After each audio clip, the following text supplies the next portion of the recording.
I got some new spring supplies this weekend and I'm so excited to show you what I made.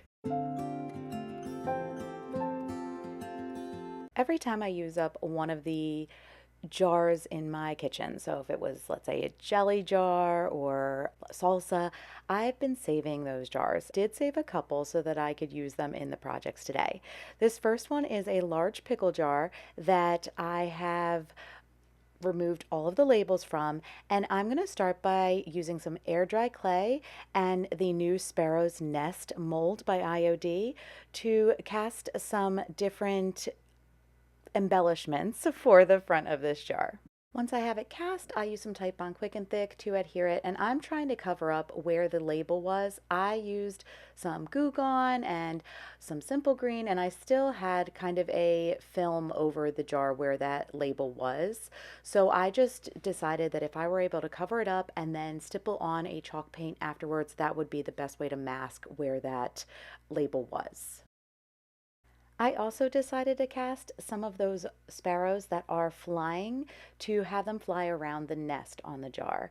I thought about using the smaller one that is kind of perched on a branch, but I felt like it was too small for the size of the nest with those eggs. So I just used the two ones that are flying, and I wanted them to kind of both be almost looking at the nest when they were placed on the jar.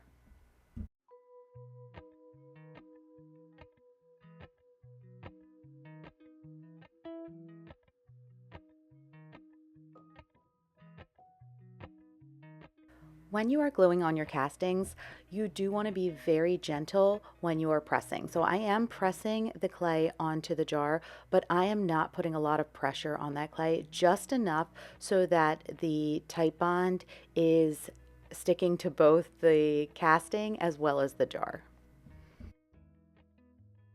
I will set that aside for about 10 or 15 minutes, but I do come back pretty quickly to paint the piece because I want to make sure that that clay doesn't crack. This is a method that has worked very well for me. When I paint the first coat on, let it dry overnight, and then come back and do the second coat the next day, I have a lot less issues with any kind of cracking and even some of the shrinking.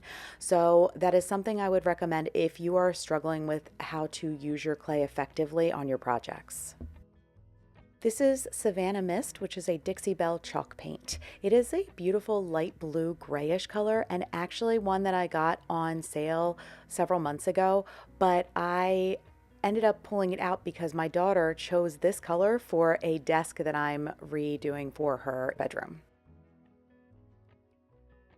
I gave this jar 2 coats of that chalk paint and let it dry thoroughly, and now we're going to be using some clear wax to start to seal up the paint.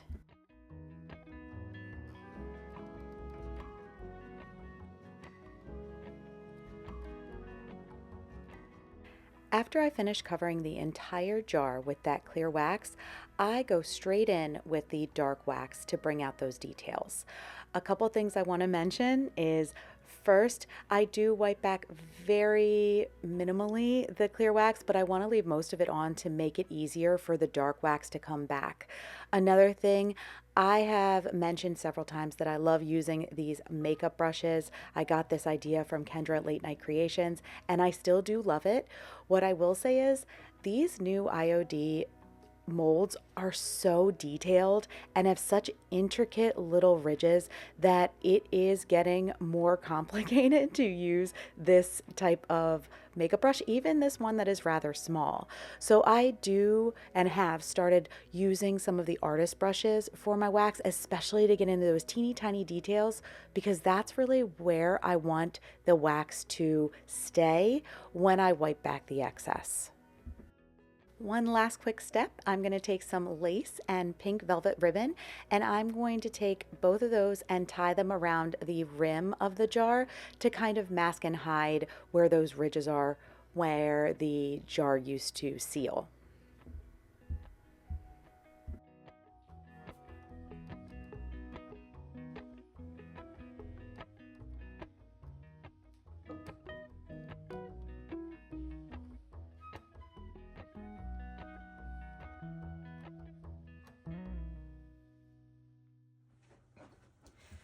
So this is painted in tapestry, and it was originally spray painted in red, and the inside you could see the red. So I very lightly tried, because I did this after I did painted the tapestry. I tried to spray on the inside with a spray paint that is like a metallic finish. I think it was like oil rubbed bronze. And some of it started to get on the outside. And I was like, So I very quickly did like 2 or 3 more spritzes around to create this effect.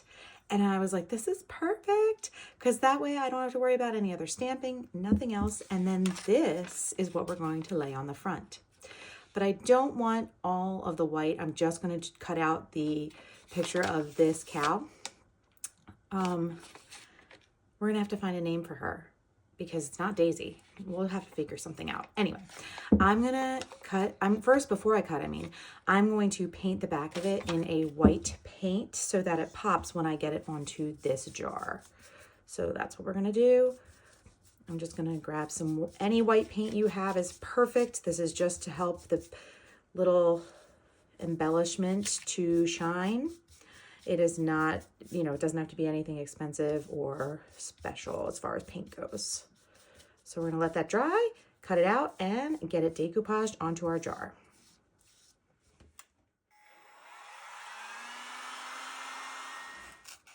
Cutting these little pieces out is so difficult. And I never want to take away the lines.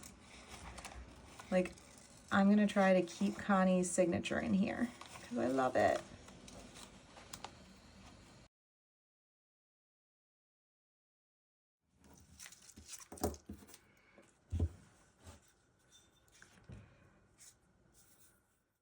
I'm using my decoupage medium, which is liquid patina, and I'm going to cover the spot where I want the cow to lay.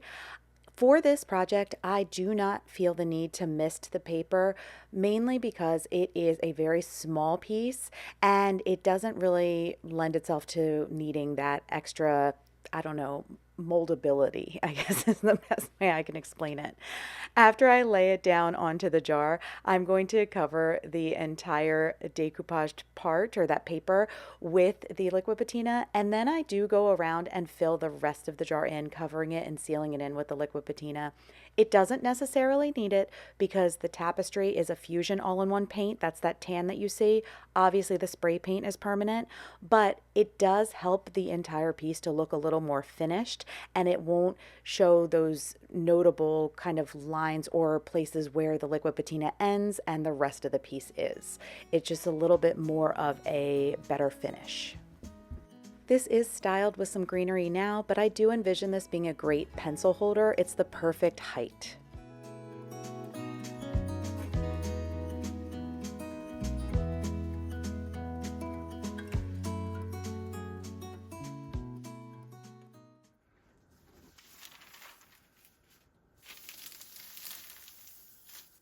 This is one of Roy Cycled's new decoupage papers. It is Burlap Roses, and I was in love with this piece, or this decoupage paper, the minute I saw it. Right now, what I'm trying to do is figure out how I can save as much of the paper as possible. So I am just lining up how much of this paper I'm going to need specifically for this jar. And for this project, I am not going to be painting the jar first or doing anything like that. I actually want to just have the decoupage go onto the glass and see what effect that creates with this beautiful detail that you'll see on this part of the decoupage paper. I chose the larger of the two kind of styles. These roses are bigger, the other ones are smaller, but the burlap that is kind of in the background on the decoupage paper is also larger and more notable on this side of the paper. So it is why I chose that over the smaller roses, which probably would have been something most people would have chosen based on the size of the jar that I'm using. Before I begin my decoupage project, I want to make sure that I kind of tear the other side or create that same distressed effect on the other side. I didn't want it to be a sharp edge on one side of the decoupage paper and the other side having that nice kind of more shredded distress look. I do this by just taking my artist brush and very lightly dampening it, going across the piece, and then pulling back with my fingers, and it just creates a really natural and beautiful effect. As you can see, I'm finally down to the last little bit of my liquid patina, and thank you to Connie from the Painted Photographer for getting me a new container that I can start using very, very soon, in addition to my big top, which is also almost out. I am going to use my liquid patina and I'm going to place it right on the jar. There is no paint, there is nothing else that is needed. I do miss the paper so that I can have it as wrinkle free as possible and kind of allow it to stretch a little bit as I go around the jar. As you can see, I am working in sections, putting a strip of the liquid patina on, laying down that decoupage paper, making sure it wraps around all the way to the rim of the jar, and then I do cup it around the base of the jar as much as I can. It ends up going, I think, right around, and then the actual bottom of the base stays clear, which is fine with me. I then come back with my liquid patina and I am covering the spots that I just decoupaged on, and then work my way to the next strip. And I'm going to do that all the way around the jar. And I will tell you that going, as long as you go slow and you're not too rough with your paper, it is very easy to get a project like this done quickly and also without any rips. I was able to get this project done in less than 5 minutes, believe it or not. I did it this morning right before doing these voiceovers, and then I let it dry, did my voiceovers, and came back and did these couple finishing touches before the beautiful reveal.